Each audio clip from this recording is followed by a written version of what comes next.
Right, it gives me great pleasure to introduce our final keynote speaker for this afternoon, Emma Pocock, who is the founder of Frontrunners. Emma Pocock is the CEO and co-founder of Frontrunners, whose strategic mission is to help secure the future of sport in a changing climate.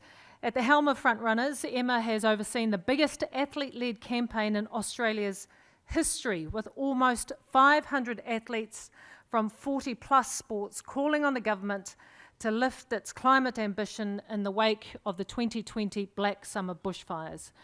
In her work, Emma has also been instrumental in the establishment of Footy for Climate and supported Australian cricket captain Pat Cummins and his Cricket for Climate Foundation. And for more than a decade, Emma has worked alongside her partner, former Wallaby captain and now Senator for the Australian Capital Territory, David Pocock, on various projects and building a public profile for good through sport. We are also grateful for the connection that Emma and David had with Raylene during her time at Australia Rugby, and hence the reason we have Emma with us today. So, can you please put your hands together for Emma Pocock?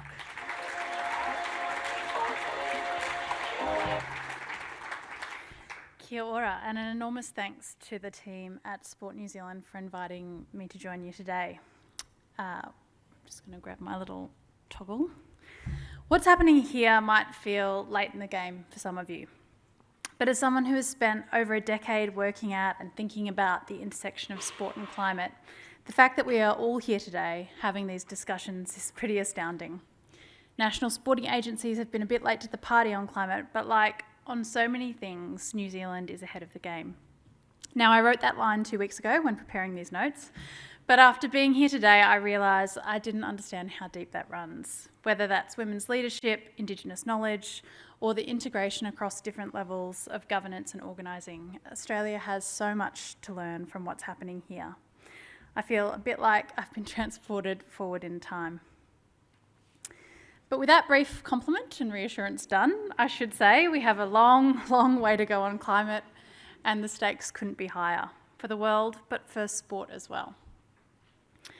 My brief today is to try and tie all this together and provide some sort of idea of what you can do on Wednesday when you're back in the office at your desk. And we will get to that, but first I want to set the scene a bit from my perspective as someone who has spent so many years working on this space about why it matters. So, naturally, I'm going to start with the long-winded name of a global agency. The Intergovernmental Panel on Climate Change, or the IPCC. They have one job: to advance scientific knowledge about climate change caused by human activities. The IPCC was set up in 1988, the year I was born, by the World Meteorological Association and the UN's Environmental Programme. It has 195 member states and works on 6 to 7 year cycles. Throughout that time, thousands of scientists examine and synthesize all the available literature in a kind of giant meta-analysis to inform governments about the natural, economic, and social impacts and risks posed by climate change and how we might respond to them. It has been described as the biggest peer review process in the scientific community. In 2015, the IPCC began its 6th assessment cycle. That cycle concluded in March this year. And its findings were, to put it in a very understated way, not good. Buried in the report were things like the fact that many of the bad and worst case scenarios, once slated for 2030 and beyond, have already happened between 2011 and 2020. This shouldn't come as a surprise to anyone in this room. We have all now lived through extreme weather events fueled by climate change. In handing down the last of the reports for this cycle just a few months ago, the chair of the IPCC, Ho-Sung Lee, said that in response to global warming, we, the international community, are walking when we should be sprinting. An apt metaphor for a room full of sports administrators. And I'm sure he meant no disrespect to any race walkers who might be with us today. In preparing these remarks, I was struck by the fact that the IPCC started this work the year of my birth, Australia's bicentenary. If you'll indulge me for a moment, that means we have had the best minds in the world working to synthesise what we know about climate change and its impacts for 35 years. The time it took for me to be born, make it to primary school, get through high school, my parents enduring the very worst of my social justice warrior phase, dropping out of a law degree, finishing a social science degree, meeting and marrying my best friend, moving from one side of the country to the other, attending 3 Rugby World Cups, having to endure watching the All Blacks win not 1 but 2 of them, 3 stints in Japan under the magnificent Robbie Deans at the Panasonic Wild Knights, and that only gets me to 32. At that point, along with millions of Australians and plenty of New Zealanders, I lived through the Black Summer bushfires. Canberra, on Ngunnawal country, my hometown, a city I couldn't love more if I tried, had some of the worst air quality in the world. Think of Delhi, think of Beijing. In Canberra, for 2 months, we had the worst air quality in the world. The Brumbies and the Raiders had to relocate their entire pre-seasons because it was not safe to train outside. Deaths and illness from respiratory problems increased, and tragically, we saw a statistically significant uptick in miscarriages. These are just some of the effects of those few months in just one town. And in sport, it's not just Canberra's teams who've been affected by climate, as we well know. We've seen this unfold dramatically in Australia. At the Australian Open, with athletes retiring from play due to extreme heat and bushfire smoke.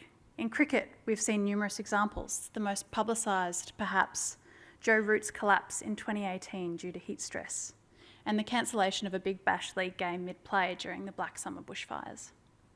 International netballer, Frontrunners advisor and good friend Amy Steele had to retire prematurely after a massive heatstroke event in 2016 during a pre-season competition in regional Victoria in the midst of a heat wave. She still cannot run without her organs shutting down. And it's not just professional sport. In just one example, as far back as 2007, 3/4 of metro and rural Aussie rules football leagues in Victoria had delayed or shortened seasons due to ground closures as a result of prolonged drought.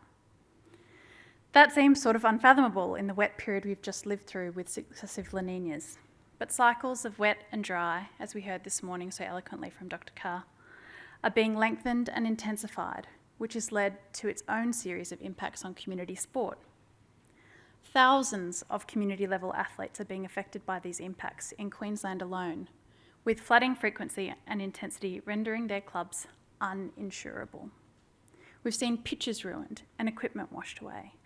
And here in New Zealand, as we heard so powerfully this morning from community sport in places like Hawke's Bay and Browns Bay, to professional New Zealand sporting events and venues like the ASB Classic and Eden Park. We often talk about climate change as something that will affect generations to come. And that is, of course, true. But we all know what climate breakdown looks like. We know what it feels like. And even though we have lived through these many moments, just months ago, we were told by the peer review to end all peer reviews, by the folks who've looked at all of the data, that we're walking when we should be sprinting. Of course, this is a challenge for policymakers, for politicians, but it's also a challenge for us, for our industry, for sport. Because as we've heard, it's already impacting us, and because we have the power to do something about it. That's why we started Frontrunners in 2020. In the wake of the Black Summer bushfires, we started to have athletes reach out to us. Up until that point, Dave had been a fairly lone voice on climate in the sporting landscape. But in the aftermath of those fires, we had friends, old and new, get in touch wanting to know what they should know, and more urgently, what they could do. In those weeks and months, I heard athletes say many times, I just want to do what I can to help. And so the idea for Frontrunners was born, a small organisation that could support sport to take action on climate. Since inception, we've been working primarily with athletes, and what we've seen is incredible leadership. In 2021, in the midst of Australia's climate wars, we saw more than 400 professional athletes sign an open letter calling on the Australian government to lift its ambition ahead of the COP in Glasgow. This campaign, the Cool Down, was the single biggest political action by a group of athletes in Australia's history. Some of the athletes who signed onto the letter you'll see here and on the slide before. When we first came up with the idea, we hoped we could get 50 signatories, but we would have been satisfied with 24. It showed us that not only do athletes care about the future of their communities, they're prepared to take risks, to stand up, and to be counted.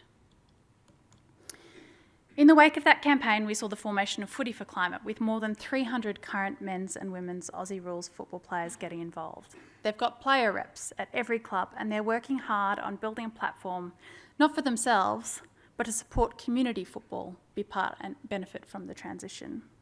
And we've also seen the incredible leadership of Pat Cummins and his work with Cricket for Climate, putting solar on local cricket clubs and using his platform as the test captain, which Prime Minister John Howard once famously called the most important job in the country. The second longest men's surfer on the World Surf League, although he's just retired actually, Ace Bucket, used his platform to help raise an offshore gas project to a matter of national significance, with the former Prime Minister, Scott Morrison, not known for his support of climate action, getting involved to assure voters it would not go ahead. And behind the scenes at Frontrunners, we've seen so many incredible athletes pushing their clubs to tackle climate, and some really high-stakes moments of leadership and courage. And it's not just Australian athletes. Around the world, we've seen skiers calling on their governing body to literally save their sport. Cyclists calling out their race schedule and its contribution to emissions. More than 50 Olympians and Paralympians came together from across the globe to call on world leaders to deliver on climate action.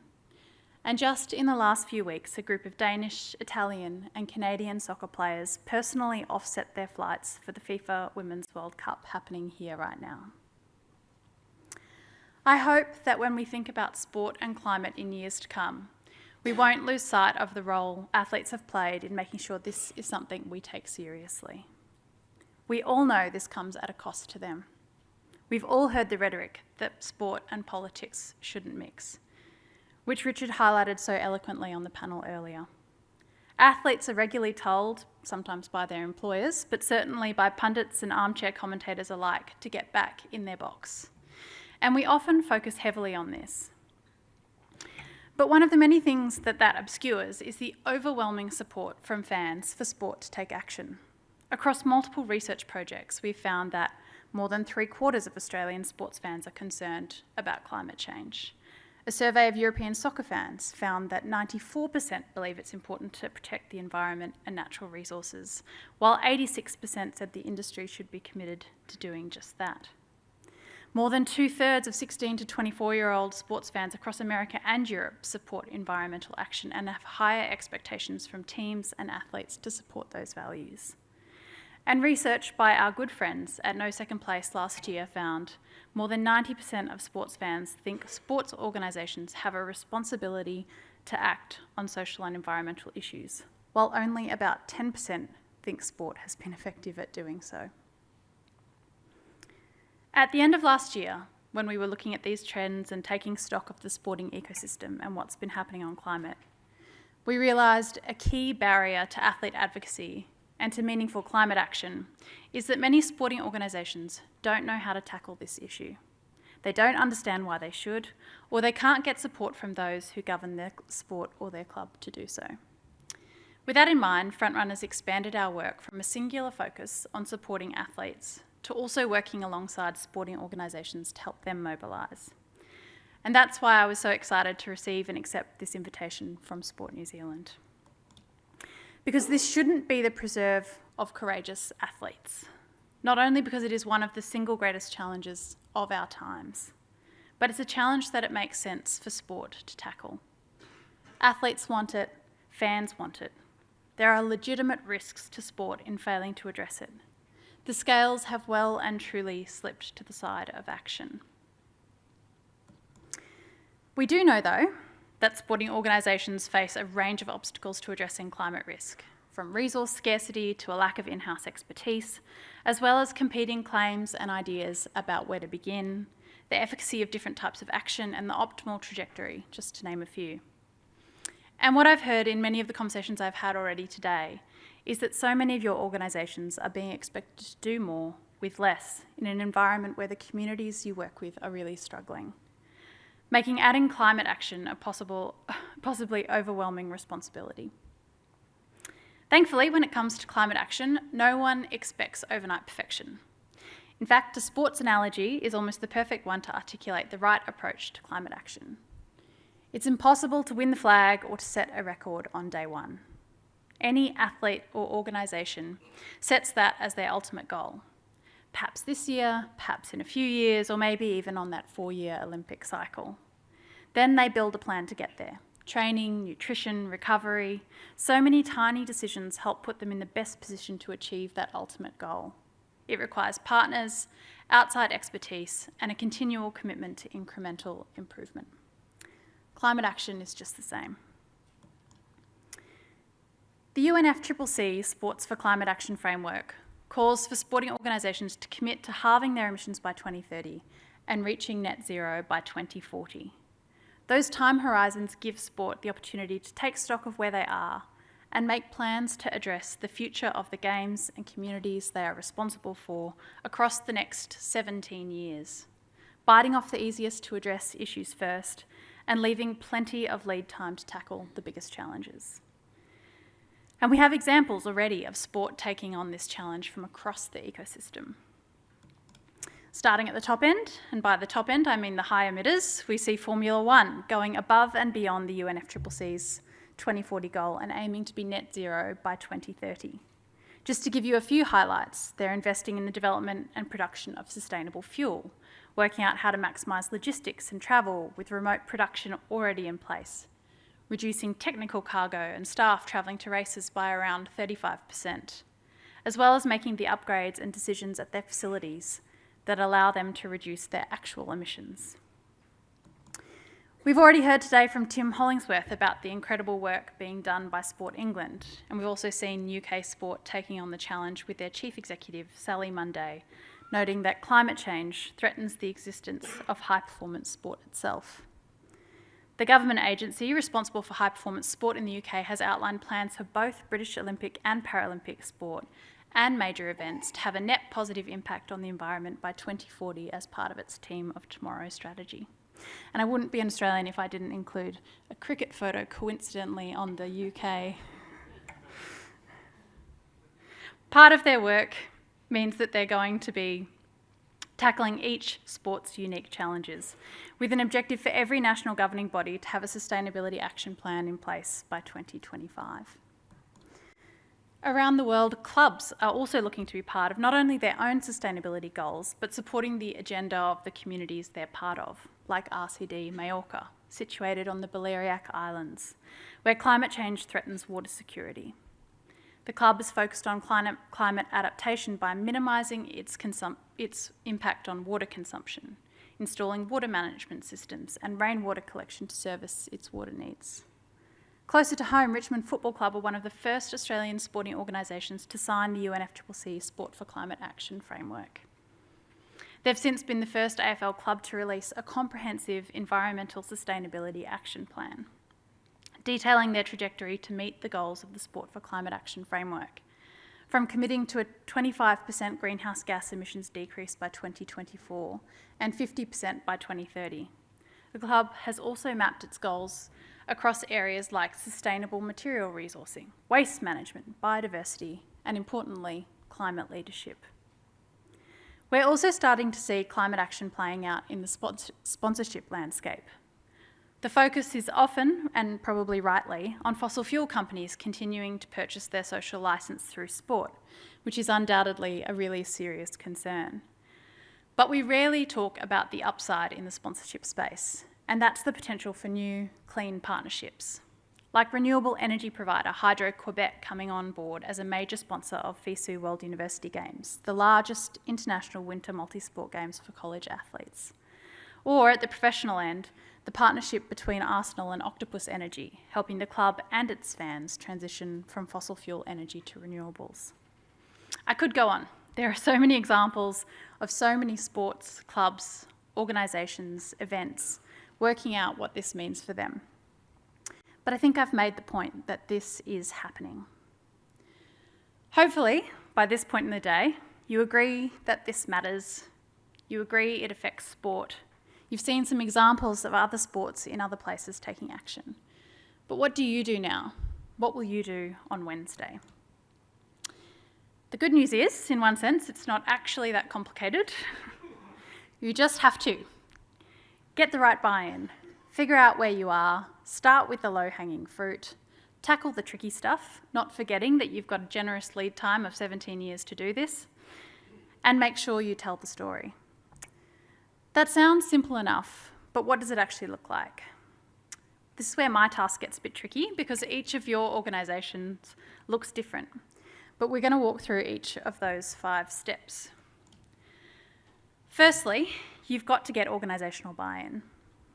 At Frontrunners, we often hear from people within sporting organisations who are passionate about climate action, but they get stymied when they take their ideas to their executive or their board. This is obviously a huge challenge and one we've been thinking about. Earlier this year, we teamed up with the legal experts at the Environmental Defenders Office to take a deep dive into sport, climate change, and legal liability. They've produced a report, which isn't public yet, which maps the key legal risks climate creates for sport. It spans things like player, spectator, and staff welfare, risks to physical infrastructure, contractual risk, and directors' duties. We ran briefings, private briefings, across the sporting landscape, and suffice to say, if I can say it like this, it scared the shit out of a few people, and rightly so. As I detailed earlier, these aren't risks for future generations. They're already upon us. We were lucky enough to have a barrister, a King's Counsel, join us for the briefings to provide some comment, and one of the things he talked about extensively was a legal principle called reasonable foreseeability. Unfortunately, by being here today, you all now know that these things are reasonably foreseeable. If buy-in is a barrier for your organisation, get in touch. We'd love to share these resources with you and help persuade your board that this is something that they should be thinking about. At a bare minimum, someone on your board should have carriage of climate risk. It should be on your risk register, and you should have an up-to-date extreme weather policy and people in the organisation who actually know that they're responsible for implementing it. You may also want to take a look at all your contracts to see how climate-related extreme weather might affect them. And quite apart from the somewhat terrifying risk aspect of this, we really recommend you start a climate working group. This might include people within the organisation who are passionate about it, but over time it should become clear that there are certain people within your organisation who really do need to be across this. Head of facilities, head of risk or legal counsel are a couple of examples. The organisations that we work with all have these kinds of group who meet periodically to learn alongside one another, to progress their activities and to make decisions. Once you've got that buy-in, you need to understand where you are. If you're going to cut emissions, as the UNFCCC Sport for Climate Framework suggests, and as the science well and truly demands, you need to first understand what they are. There are a range of organisations who can help you with this, from boutique carbon consultants through to the Big Four. Prices and deliverables may vary, but in general, they'll need to talk to whoever is responsible for paying the bills, for operations and for facilities.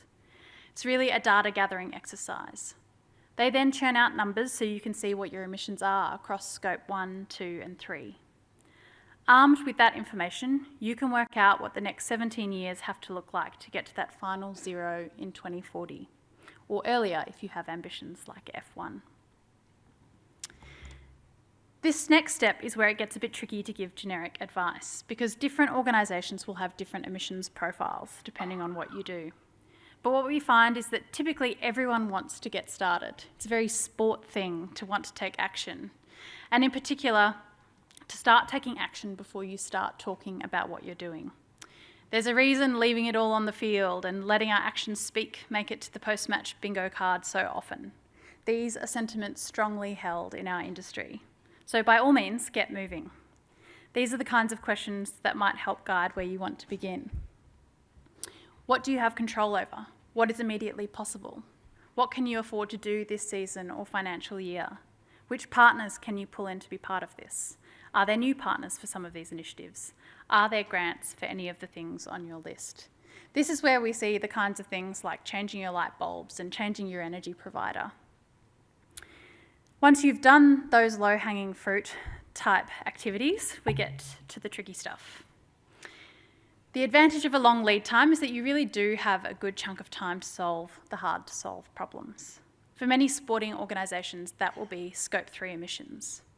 For a quick refresher, Scope 1 emissions are the ones that you make directly, like the emissions from running a boiler or driving a company internal combustion energy car. Scope 2 emissions are the emissions you make indirectly, like when the electricity or energy you buy for heating and cooling buildings is being produced on your behalf from fossil fuel sources. And Scope 3 emissions, these are the ones where it gets a bit tricky. In this category are all the emissions associated, not with the company or organisation itself, but that the organisation is indirectly responsible for up and down your value chain. For example, from buying products from your suppliers and from your products when customers use them. Emissions-wise, Scope 3 is nearly always the big one, and that's why it often doesn't get counted. In sport, this is also fan travel to and from games and cities, which typically represents a big chunk of your responsibility.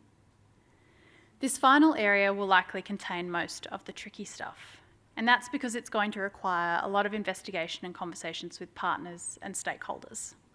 But the good news is, by starting this work, particularly on your Scope 1 and 2 emissions, your organisation becomes a more appealing partner for anyone else who has made a climate commitment. Most businesses are thinking a lot about mandatory climate reporting coming down the line. In just the last week, as I was writing this, the International Sustainability Standards Board released its new sustainability disclosure standards, and already governments around the world are making or talking about making these mandatory. In Australia, that would capture most of our national governing bodies like the NRL, the AFL, Football Australia. They'll look likely to have in the coming 5 years mandatory reporting on climate. But even if you don't fall into those categories, many of your partners will, and they'll be thinking about when and how they have to report on climate. By beginning to tackle your own emissions, you'll be making it easier for them to continue partnering with you. This is not a challenge you're facing alone. That means it's also an opportunity. How could you use this tricky stuff to strengthen those relationships and build more enduring values-aligned partnerships? Which is just one more reason why it's so important you don't neglect this last step, telling the story. It's not last on our list because it's the least important or because you should wait until the end to do this work. It's last because I wanted to really hammer it home. Sport, without a doubt, is contributing to climate change. But compared to other industries, our emissions are actually pretty small. Of course, we all have to do our bit, but our primary power in the fight against climate change is our ability to tell a great story, to help lift everyone's ambition, and to do what sport does best, to inspire. That's true whether your organisation is focused on the elite professional end or at the grassroots of the game. So when you're putting together that climate working group on Wednesday, don't forget to include the person in charge of marketing, stakeholder communication, or your community newsletter. Don't forget to include an athlete passionate about climate action. Start capturing the story as you go. This is a great moment. It might feel a bit terrifying at the start, but it is a great moment. Your fans and your community care about the future. They want you to be working on it, and you get to tell a great story about how you are part of fixing things. There is, of course, a huge amount of virtue in stepping into this space, but increasingly research and practice is showing us it's good for business too. Tell your story. And when you've done all that, you'll have played your part in keeping us to well below 2 degrees of warming, keeping your community safe, and ensuring generations to come can enjoy the games we've loved. I hope today has given you a clear sense of why this matters, and probably more importantly, what you can do about it. I often get asked how I stay hopeful in the face of so much bad news when it comes to climate. And the last few weeks have been full of that, bad news. What I know is that we're walking when we should be sprinting, but we can sprint. We know how to solve this. And increasingly there are rooms like this one all over the world with people not throwing their hands up and saying it's all too hard, but full of people ready to strap in and get this done. Get back to your desk on Wednesday and take that next step, because if there is any industry with the power to get things done and to bring millions of people along for the ride. It's ours, and it's never been more important. Thank you.